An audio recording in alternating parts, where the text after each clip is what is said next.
नमस्कार, मी तृप्ती करेकट्टी।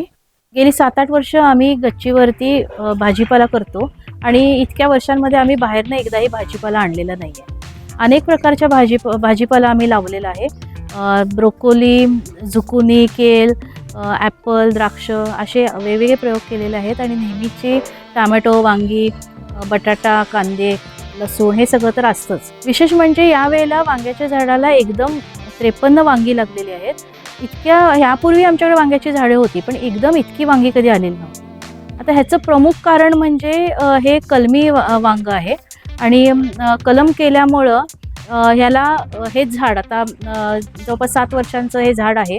आधी जमिनीत लावलेलं झाड होतं, पण तिथं सावली जास्त यायला लागली म्हणून आम्ही 2.5 वर्षापूर्वी हे झाड काढून गच्चीवरती मोठ्या बॅरलमध्ये लावलं आणि ते जगेल की नाही असं वाटत होतं, पण ते छान जगलं। एवढंच नाही तर आता जवळपास हे 6 फुटाहून जास्त उंच झालंय आणि वांग्याने अगदी लगडून गेलेलं आहे आणि एक झाड लावलं की एक 8-10 वर्ष बघायची गरज नाही।